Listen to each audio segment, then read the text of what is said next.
Om Sahana Bhavatu Sahanau Bhunaktu Sahavidyam Karavavahai Tejasvinavaditamastu ma Vidvishavahai.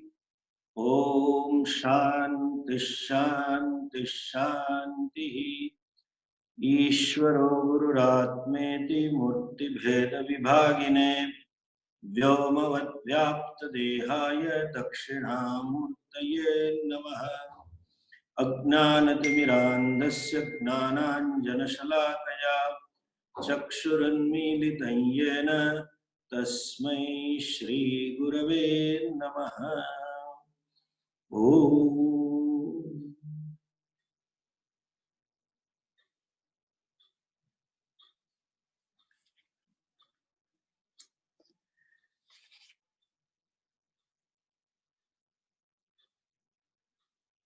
As we said last time,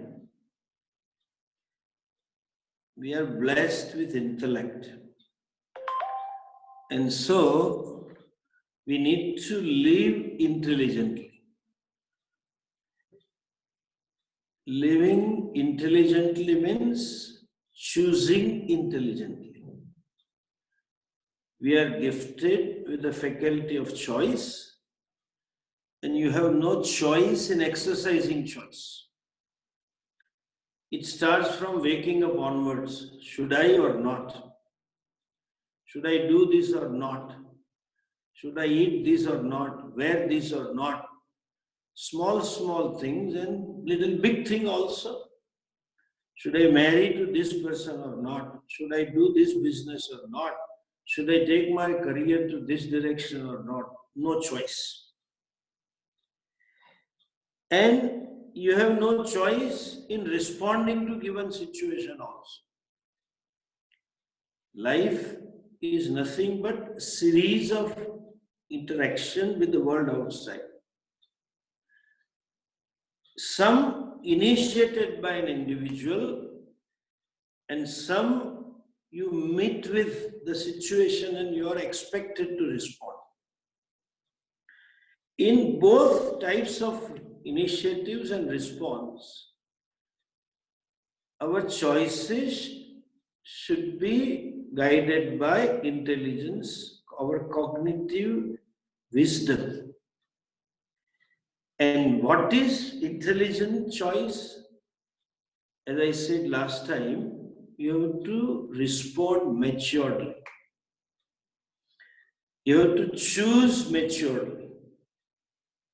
Again, the question comes, what is maturity? In one word, you don't let your emotions overpower your cognitions. You don't let your feelings hijack your wisdom. In other words, you go by cognition, means you live objectively. Objective living is intelligent living. More often than not, there is always South Indian but. They say, I know, but that but is always there. I know I should, typical like diabetic patient. I know I should not eat sugar, but I know I should not get angry, but I know I should not worry, but I know I have to accept this, but there is always but. Either in facing the situations or in your subjective initiatives, there is often Mahabharata. This is Mahabharata here. Conflict between how you feel and how you think. What your wisdom prevails and what your emotions, you can say, overpower the wisdom. And sometimes they are so virulent that there is no but also. Emotions eats away the wisdom.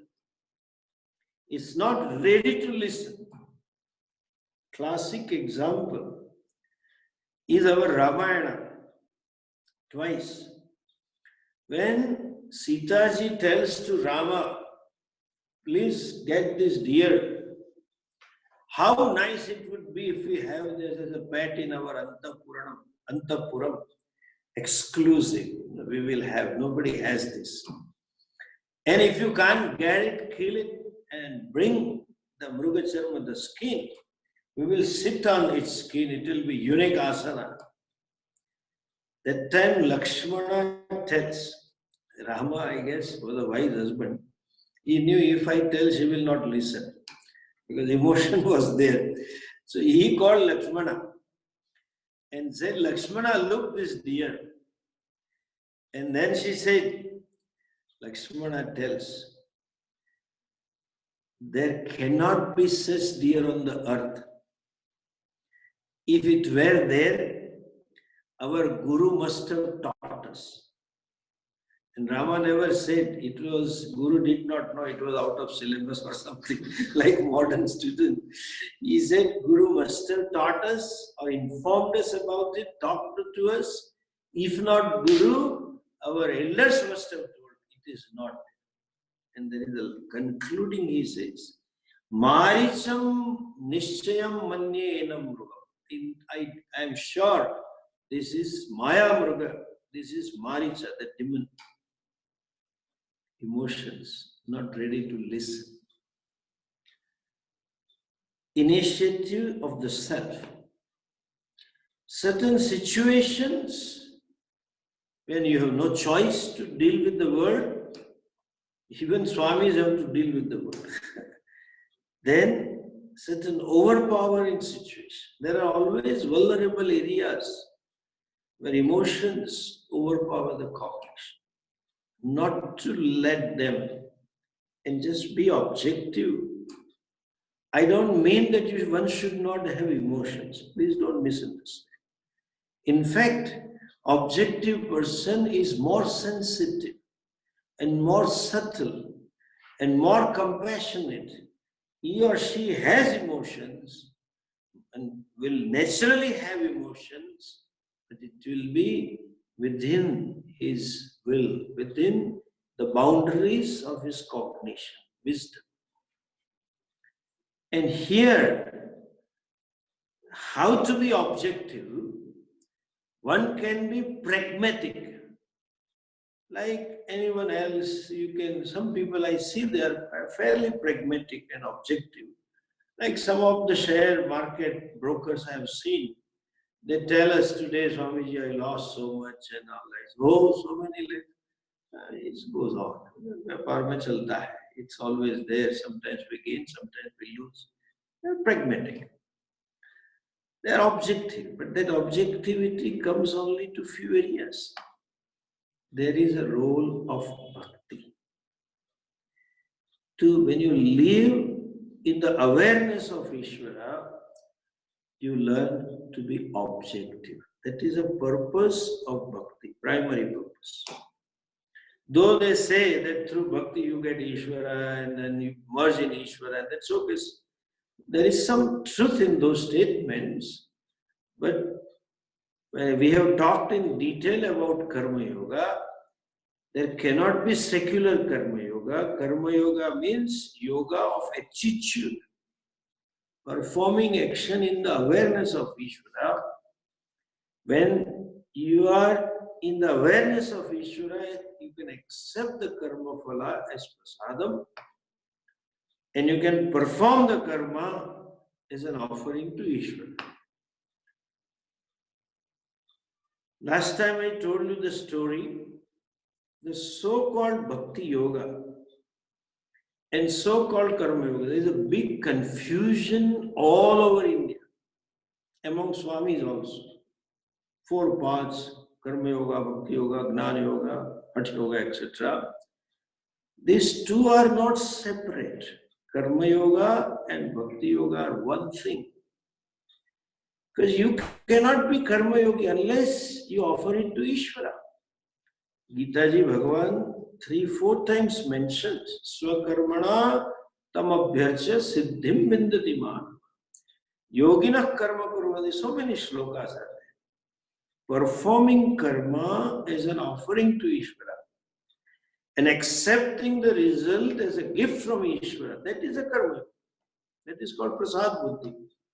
And the most popular confusion we discussed 2 classes, act without expectation. And that itself is expectation. My telling you that you act without expectation, that means I expect you to act without expectation. This Upadesha is not possible. When Krishna says to Arjuna, hey, you act without expectation, Krishna expects that Arjuna should act without expectation. This is not possible, and you cannot. This is a British planted thing, I feel. This is my subjective interpretation. I may be wrong. They wanted Indian slaves to work for them, not demanding any rights. So they translated this karmanyavadikaraste mahaleshu tadachana, act without expectation. How can you act? I told you, even Krishna doesn't act. He himself comes to this loka avatara with the famous loka, dharma samsthapanarthaya. So what is expectation? Paritranaya sadhunam is expectation. Vinashaya duskritam expectation. And at the end of the teaching on the 18th chapter, before concluding, he asked, Kasyadeta shrutam partha tvaya ekagrena chetas. Did you listen it carefully? Have you understood? And when Arjuna said, Nashto moha, then he stopped. I bet if Arjuna had said, I don't understand, I could not understand, there would be 19th chapter of Gita. He would have continued. He continued all along. There are some chapters where Arjuna even doesn't ask, but as a competent teacher, his eyes reveal that this is not clear. Teacher knows from the eyes of the student and continues teaching. So he does it in the Gita. So many chapters begin without question of it. And sometimes he has not framed the question also properly. Like Sthita Prajna, it is unframed, it is a very, very, very grossly asked question, and he understood the questioner and answered it. So Karma Yoga is living in the awareness of Ishvara, Bhakti Yoga also in the awareness of Ishvara. There cannot be Bhakti Yoga without Ishvara. There cannot be Karma Yoga without Ishvara. And there cannot be Bhakti without a given karma, and there cannot be Karma Yoga without a Bhakti. So both are same. We saw this in detail in last few classes, Karma Yoga. Now let's understand Bhakti Yoga. As I said last time, it's a conversion program. As of now, a devotee doesn't go to temple or goes to Ishvara. A father becomes devotee, wife becomes devotee, son becomes devotee, mother becomes devotee. There is always demand, oh God, do this, do this, do this. The conversion is devotee should become a father, devotee mother, devotee son, devotee officer, devotee this. That story, that last time I told you, some of you seems 1 or 2 persons are new, I just tell it in a nutshell. A rich man had a cook, and rich man had a flair for singing, and he used to sing. And in the home all the time he was singing, and the cook picked up, started singing. One day, great musician, great singer happened to visit him, and while they were sitting in a drawing room, he overheard the cook. He said, who is this guy? He said, my cook is singing. He said, he has a good voice. I can teach him and train him. Being a philanthropist person, he is, and take him. He introduced and paid the fees for his classes. As the destiny would have it, the cook learned more singing than the master. And in the course of time, that singer requested him that send this cook as a supportive singer to my programs. And then he started going. In the process, he became himself a renowned singer and started giving stage shows. After some time, the cook happened to be in the town, invited for some performance along with that master. And then out of gratitude and love for his master, he said, sir, can I come 2-3 days early and stay in the home? And he stayed, and he remembered because the master was younger to him and he had brought him up. Sir, I would like to cook some dishes for you, etc. So he started cooking. By then he had a good fame. While he was cooking, but he was singing, and some other guest came. You know, who is singing? The master said, you know, that singer is cooking for me. Conversion. Formally he said that cook is singing. Now the singer is cooking. Now the father or husband or mother is praying.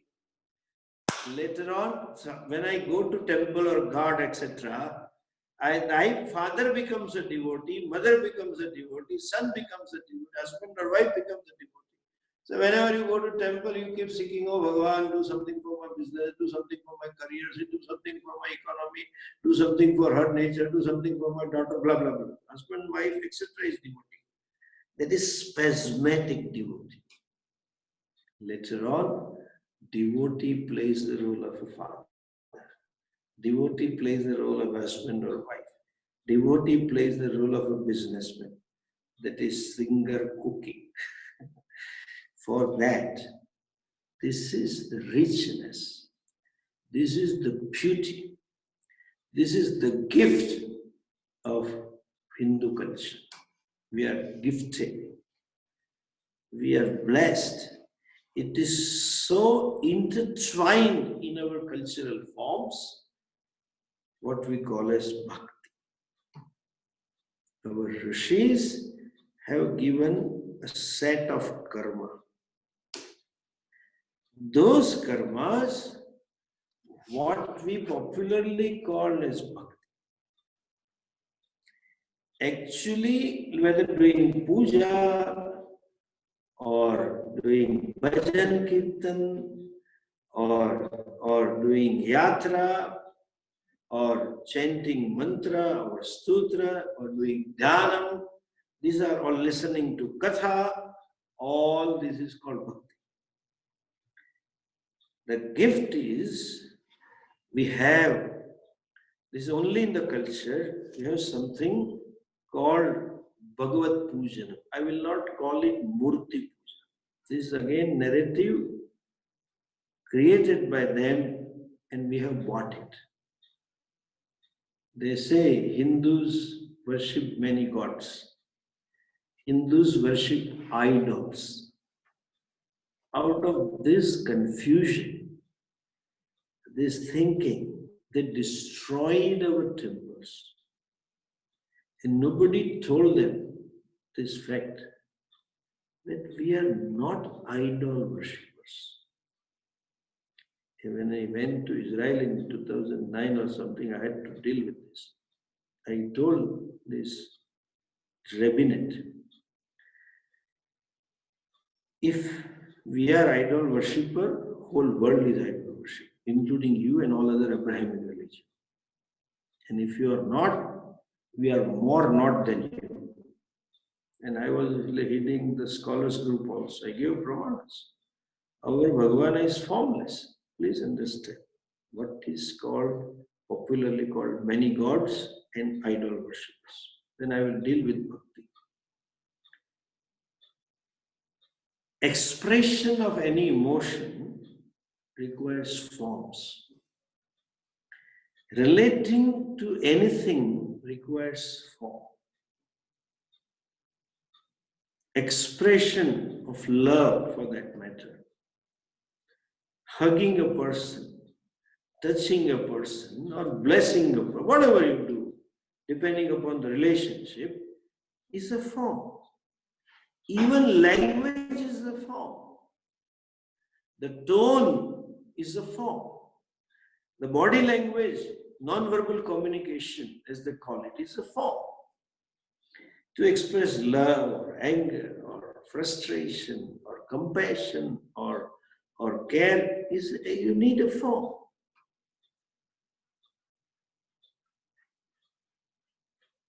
I had then also told, and I often say this, they have a custom to exchange the rings called engagement ring or the marriage ring. Now we also have adopted called ring ceremony, which was not there with us, but now it has come. We had only Vivaha Datta, just some vidhi. We were purely religious. This is all modern ring exchange. When a Westerner kisses the ring, or for that matter, any citizen, devout citizen of any country, when he or she salutes the flag of that country, you require a form to express your gratitude and emotions for the country. Your respect for the martyrs, your respect for the freedom fighters, your commitment to motherland, you salute. The salute is not to a piece of cloth with a particular design. To an onlooker, the salute seems to go through that piece of cloth. But to the saluter, the person who is saluting, it's expression of national pride, sense of belonging, sense of gratitude, sense of respect, all emotions. So nobody salutes the flag. You salute the nation. Nobody kisses the gold or the diamond. It goes to the beloved. In English, there is a word, transcending. When you salute, you transcend the flag and go beyond. When they kiss, you transcend the ring. It goes to beloved. And when the child is gone away, a mother fondly using the hand and hugging the child's clothes. Suppose the son or daughter has gone away to US suddenly for study. She is just preparing the bed and moving her hand fondly. It is not to the bedsheet. It is not to that shirt or piece of cloth. She transcends it. So also when a Hindu, is doing Abhishek on Shivlinga, I never ever have a feeling that I am giving bath or Abhisheka to this stone. It goes to my Bhagavan. We transcend the so-called Vigraha idol. Please note this and tell your children, especially the Westerners, we are not idol worshippers, we are God worshippers. Nobody is an idol worshipper. Christian, when kisses the cross, or when he does like this, it is a form. What else it is? But it doesn't go to the cross. He doesn't look at the cross. Suppose he is a wood merchant. he doesn't think which type of wood it is. Is it a thick wood or some other wood? Doesn't think. You transcend the wood. It reminds him of the Jesus and the God. Nobody in the world is idol worship. And we never worship idol. Since our Ishvara is all pervasive, we can worship any form, which I will discuss in the next verse. But then, this is a gift of the tradition that certain forms invoke a devotee out of it. Being born in India, being born to a Hindu family, Hindu culture, it's in my DNA that when I look at certain things, I see that thing as a God and I turn into a devotee instantly. I remember about a couple of decades ago when I went to US first time, 25 years ago maybe. You know, then Swamiji has come and the lady of the home is ecstatic and they have a child and then want to show, to demonstrate that I'm passing my culture to our child. So she says, Swamiji, now listen. No, come on, speak Guru Shloka. Come on, tell Guru Brahma. That time only child doesn't want to speak. And invariably they say, Swamiji, he was chanting since yesterday. We told Swamiji is coming, but today now only doesn't chant. Gujarati again, Dasera na dade goru na dode. On Dasera only the horse is and when he's put in the race. So then she cajoles and all kinds of says, "Chalo, go outside, Gulal Brahma, Gulal Brahma," little bit like a car with a petrol having some dust, it goes and completes. Then she tells him to chant another shloka, chants. Then she told the baby, "Come on, chant Ganapati shloka." The baby was blank. Okay. And after Ganapati, Ganapati, Ganapati, the baby, Manojavamma, no, Ganapati, that's Hanuman shloka. Baby was blank. You know what mother uttered? I can't forget that word. It's so imprinted. That elephant god shloka. We never thought it is elephant god. Ganapati is Ganapati. Monkey god, elephant god. This, the beauty of the culture. When you see Ganesha, it is Bhagavan for you. When you see Hanumanji, even though we studied in Ramayana, read in Ramayana, there was a monkey and all that, but it never gave a feeling of animal. It gave a feeling of God. So when you see Krishna, it is God. When you see Rama, it is God. When you see Jagadamba, it is God. And all forms of Jagadamba, also Durga, Lakshmi, Saraswati, or Mariamma, or Mumaima, or Chandika Ma, any Ma is Goddess. This is the culture that it invokes a devotee out of it. The form. So, Rishis gave one program of conversion of cook singing to singer cooking. From, as Pujya Swamiji used to say these words, spasmodic devotee to permanent devotee, and spasmodic father, husband, wife, son, daughter, businessman, etc. There are certain karmas, actions given.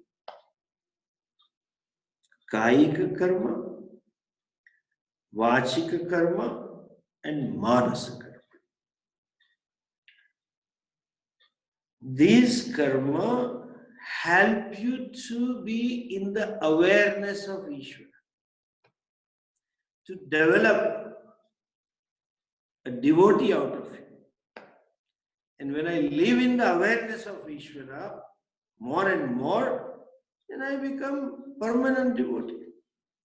So set of karmas are given. That's a shloka. Kayavang mana karyamuttamam pujanam japas chintanam krama. There is a krama. There is an order. Why there is an order? As such, there is no order in a sense. Order in terms of benefit, order in terms of your growth, or you can say limitations.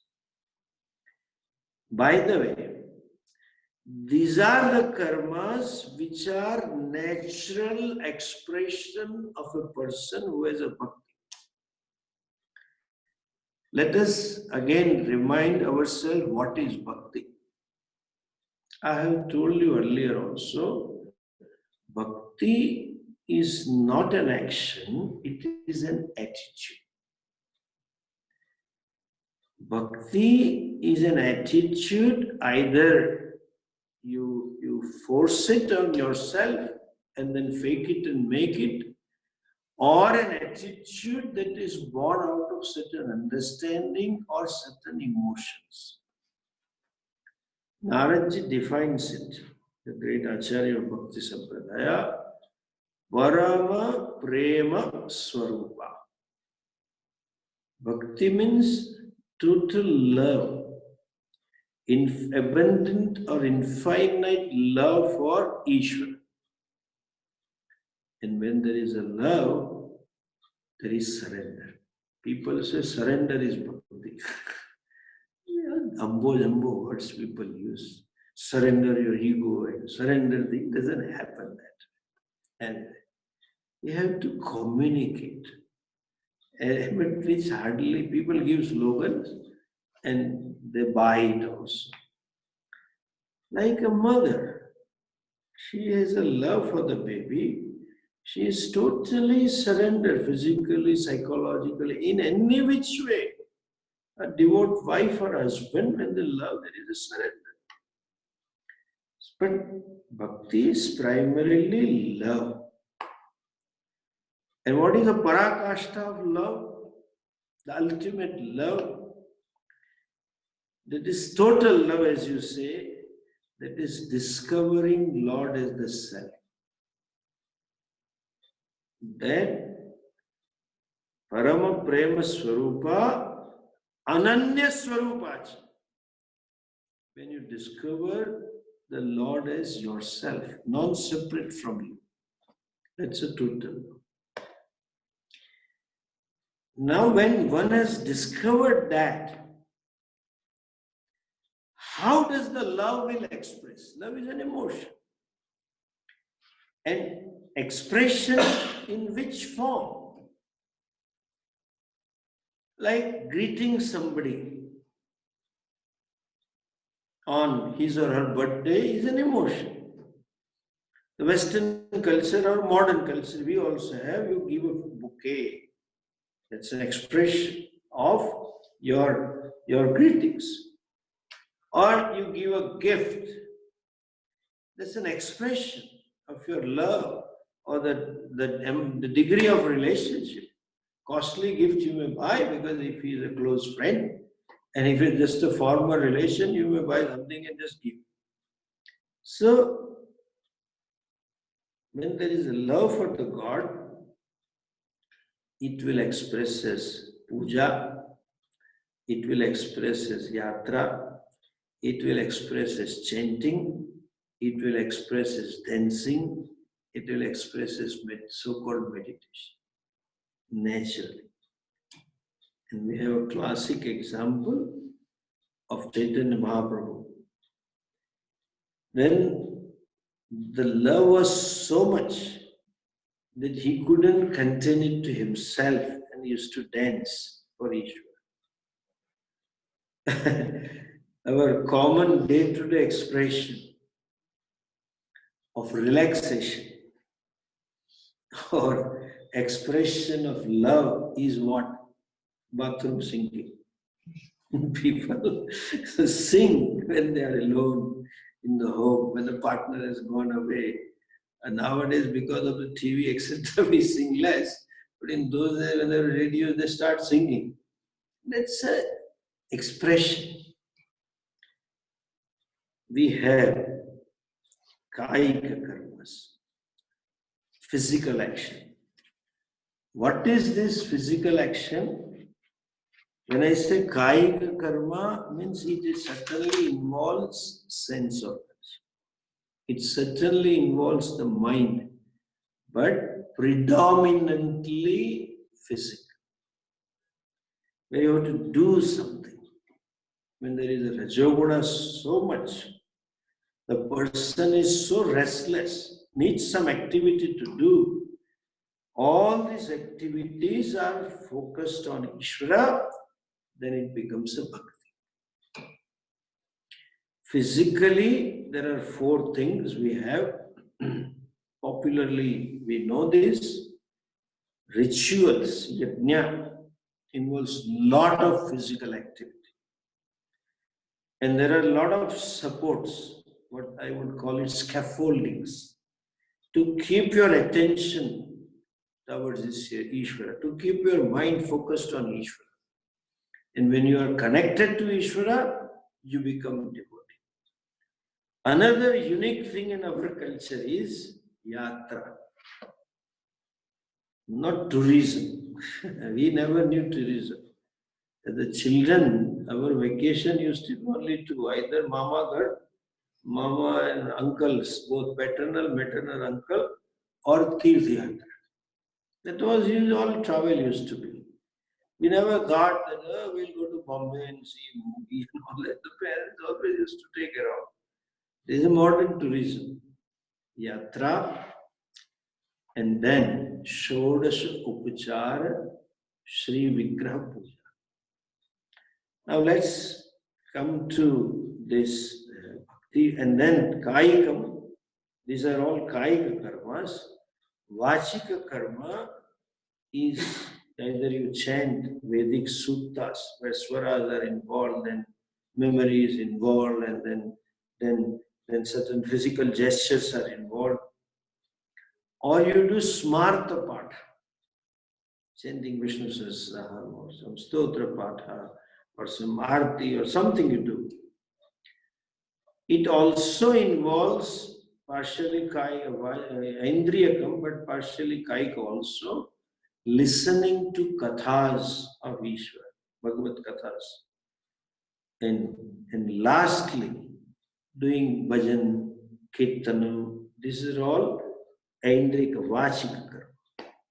And lastly, when the mind is relatively quiet, there is no pressure to do something. There is manasa karma, which is partly kaik, which is partly indriyakam, and manasa is doing japa. Uccha japa, manda japa, manasa japa, and dhyana. This is all mental karma. Nowadays, quite popular because there are rituals people don't perform because of the lifestyle, metro living and all that. And yatras also are no more yatra. I still remember when in 81 or something, 82, we were in Rishikesh and, no, I think 82, 83, we had taken yatra. There were students and there were some 160 plus students those days. So we were on the way to Devprayag and we happened to know that Shankaracharya was here. So we took everybody there and he asked, where are you staying? We were in such and such a hotel. Khane ka kya karte ho? What do you do for food? Oh, you have brought 3 cooks. And this is a man, Gujaratis man. So he heard everything. And after all, when they called us and said, Dekho, यात्रा उसे कहते हैं जिसमें यातना हो. तीर्थ यात्रा, pilgrimage involves physical deliberate suffering for Ishwar. It's a tapas. So taking his advice, literally 84 we did Padayatra all the way Rishikesh to Badrinath. Then of course we had a really hardship. Some yatna didn't mil gaya because on the way nothing was available, not even a glass of water. And we chose the other road, not the main road. We went through mountains. It was really memorable experience. Anyway, coming back to this, tapas for Ishvara. And I think the best yatra, though we are partly instrumental in building roads up to the temple and we wish they are built, but when you go walking to Kedar, or when every moment you see the glory, you remember Ishvara. Nature reminds you of Ishvara. The pain also reminds you of Ishvara. And the best is, even if you can walk, ride a pony, those khachar jisko bolte hain, this pony is half donkey, half horse. Buddhi donkey is body horse. So it can work like a horse. So it doesn't, when it climbs, it walks on the cliff side, not on the mountain side, but on the other side. And the fellow sees the valley. It's very frightening. So automatically, Om Namah Shivaya starts. This is Ishwar Kripa. Bhagwan makes you do it. And the worst part of it is, there is one owner of the pony also. He is with you. He is also half pony. He doesn't hold the pony, he goes on his own. He gets company and keeps talking, and you keep calling him. Arey, pakado, hold him. Nothing will happen. And it's slippery, and sometimes it slips a little bit, and you are really frightened. So after 3-4 calls, he listens, and you can't shout at him. And then he holds the pony. You tell him to just sophisticated. Oh, be careful, it may fall down. Nahi girta hai. It doesn't fall. Then you say, are you sure? Abhi parso ek mai gayi thi. He tells so casually, day before one lady fell down. And last week 2 persons fell. He just says casually. So casual. So that is a krupa. From there, yatri starts. Om Namah Shivaya. This is Bhagavad Krupa, you know. And there is a back pain also. So, yatra is doing tapas for Ishvara. Now understand what is puja. Temple puja. They do. The spirit is only this. Is they call it sajatiya karma. Or this is shodasha upachara puja. There are 16 steps traditionally. When some most revered and the most beloved together person is to come to you,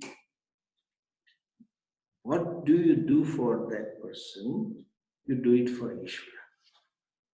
Like suppose we want to invite Pujya Swami Dayanji to ashram or some inauguration, suppose building the hall or temple, then we start thinking, shall we invite Swamiji? Shall we have this? Etc. And if he's a grahastha, they will consult each other in the family. Then formal invitation is extended. Then it is accepted. When they come to your home. There is a traditional way of receiving. Modern way may be different, but traditional. Because this is those days. Traditionally, you wash the feet. That's why they do in the marriage. They wash the feet of Atithi, son-in-law, future son-in-law. Then give him water. Then ask, shall you have a cup of tea or some soft drink, etc. Then, long journey, should you like to have bath? And like 5-star hotel, all toiletries are provided. And I know some of my devotees, when I often go to certain places, they keep my clothes also. So I just don't have to carry anything. Everything is available. Then when they come out, you say, come on, let's have lunch or dinner. It's time for it. And then along with dinner, you give fruits and water and everything is over. Traditionally, you welcome them through Aarti and seek pardon. There are 16. Dhyanam, Avahanam, Padyam, Argyam, Achananyam, Asanam, etc. 16 steps are there. Snanam. After Snanam, Archanam, you worship, respect flowers and all that. Then Dhupa, Deepa, Naivedya, Aradhikyam, Mantra Pushpam, Kshamayachana, Stuti, etc. All these actions performed in the awareness of Ishvara becomes bhakti. Please remember, bhakti is an attitude. Without the awareness of Ishvara, this action performed doesn't become bhakti. And to be aware of Ishvara, I mean, in other words, to invoke a devotee out of me, I should see that Vigraha is Ishvara, and there we have a choice. Depending upon your attitudes, depending upon your disposition, there are various forms of God, by which, if I use a modern word, you can gel easily with Ishvara. It depends upon psychological background. Like even if one is too much, loves to be devoted, he likes mother and with a good lot of feelings for mom, then Ishvara is Matru. Person like Gandhiji, committed to dharma, committed to truthfulness, ethics and all that. There is a Rama. Gandhiji would never fall for Krishna. We have this is a unique thing. We have a Laddu Gopal Krishna. There is a motherliness, fatherliness so unique that you treat the Lord as your baby and do all this thing. But then it is to the Lord. Therefore it becomes bhakti. To the person who has a dispassion, vairagyam, and wants knowledge, there is a Shiva.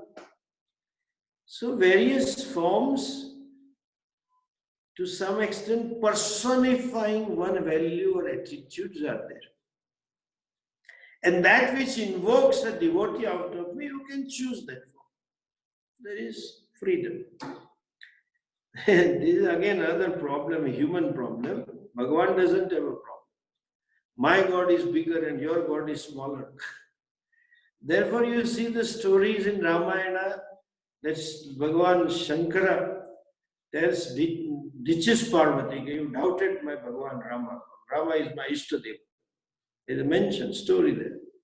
Ask her to go. And the same Ramayana, in the end, you find Rama worshipping Shiva. Shivji telling Rama is my Ishtadevata, and Rama telling Shivji is my Ishtadevata. It's nothing. It's a form of one Ishvara. Ekam Sat Vipra Bhahuda Varanti. So you choose a form which invokes a devotee. Means you can relate, you perform karma with attitude. Same karma without attitude is not bhakti. I remember my Purvashram about 47, 8 years ago. There is a temple in Ahmedabad, in Navarampura, called Purnananda Ashram. Some Swami had established. He had Marwadi devotees. And so, though he had a Panchayat and Deva Puja, but then he had devotees are also Marwadi, and Swamiji also was Krishna Bhakta and all that. So, the priests of the temple were brought from Vrindavan. And as the time grew, they Shravana Masa, there is 1 month when devotees want Shiva to do Abhishek. And those priests, being a Pakka Vaishnavas, refused to do Shiva Puja. So these Marwadis found a new way out. It was a hall, and in one side there was temple, and the rest was satsang hall, and upstairs, small ashram, in the heart of the city, in the elite area. So, and outside there was a passage. You go to first floor. It was quite wide, 15, 18 feet wide passage, and hall must be 60, 80 feet long, and 30, 40 feet wide, and some portion was converted into temple with shikhar. They put a lingam in open, Shiv Lingam, with temporary structure, because as per the laws you cannot build. Now, in the month of Shravana, typical Gujju devotees will put bilva and milk, sesame seed, and ghee, and curd, and my God, what not. And that was the only temple in that area those days. It was newly developed in HL Commerce College, Ishwar Bhuvan. So, new area. So, all devotees to come. Used to be by the time lunchtime, from morning to such a huge things, bilvapatra, ghee smeared, milk and all that. Now somebody has to clean this. The priest, Vaishnava, refused to. We will not do. So there was a servant whose job was every day 12 o'clock, clean the hall and for the devotee. He was interested that you clean the Shiva. So he used to take all bilva and dump it in the garbage bin and clean it. But the ghee and viscous thing, he also didn't like to touch it so much. Those days there was not so much of water scarcity. So he used a house pipe. So he would squeeze the pipe and create a pressure and try to blow those things with the force of water. This exercise he would do for 10 minutes and with all expression on the face. I remember removing bilwa and removing ghee and all that. He used to do 10 to 15 minutes. I cannot call it abhishek. Pouring water becomes abhisheka if it is poured in the awareness of Ishvara. Giving snanam becomes abhisheka when it is in this awareness of Ishvara. Putting chandanam becomes bhakti if it is in the awareness of Ishvara. Offering flowers becomes bhakti if it is in the awareness of Ishvara. Please understand. And depending upon your liking or your aptitude, there is elbow room to lengthen one of the step or to shorten. Like if you go to Vaishnava temple, there is a darshanam called Shringar Darshan. They take almost 45 minutes to 1 hour ornamenting Bhagavan, giving different ornaments to Bhagavan. Shringar. There is Abhisheka Darshan. Some of them have Naivedya, food, they big arti they chant. Whatever step you want to lengthen, you may do it. And sometimes you may do just Archana, 16 names. You can do 54 names, 108 names, or 1000. You can just do Abhishek of water, Snanam, or you can do like any Shivalinga with 11 dravyas or 24 dravyas, whatever you want. Important is Sajatiya, all karmas have only one center, that I am doing this for Ishvara. This is offering to Ishvara. So I have seen some rich people who have 2-3 servants at home.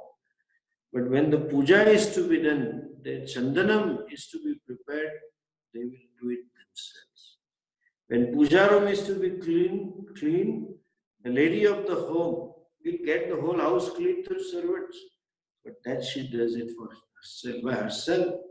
Flowers she plucks by herself. That is bhakti. Like in Vaishnava in Gujarat, there is a pushpa seva, mala seva. Some women go to temple half an hour, 1 hour, make varieties of malas, and they chant bhajans. That is an action, preparing mala.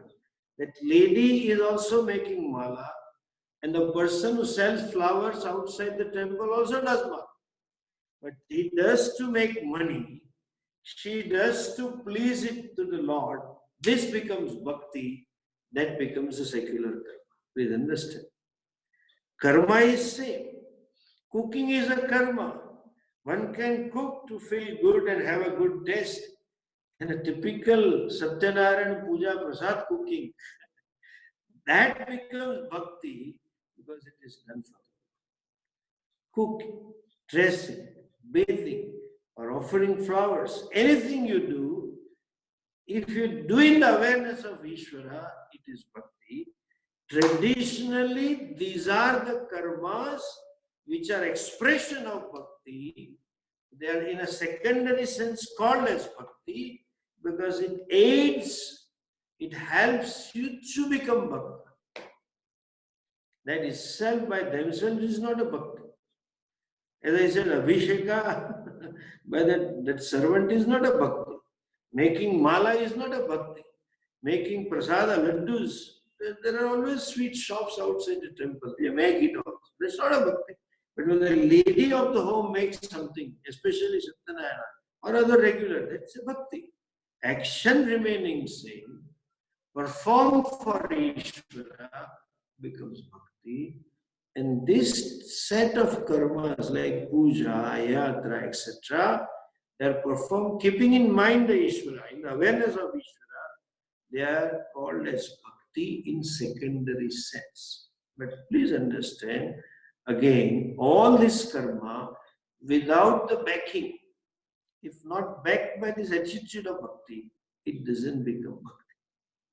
Kayika karma, even yatra doesn't become bhakti when you don't do it in the awareness of Ishwar. Chalo, ghum ke aate hain.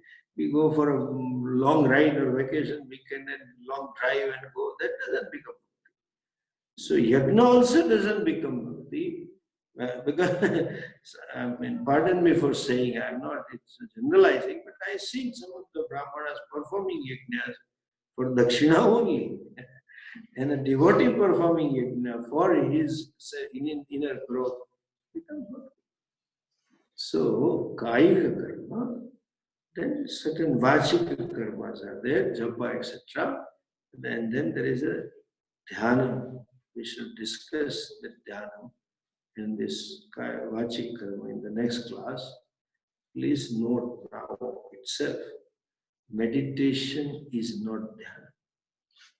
Okay, modern, there's a problem of translation. And dhyana is altogether different thing. What is called as meditation is altogether different thing. We will see that in next classes. Om Purnamadah Purnamidam Purnat Purnamudachyate Purnasya Purnamadhaya Purnamevavashishyate Om Shanti Shanti Shanti Hari Om Shri Gurubhyo Namaha Hari Om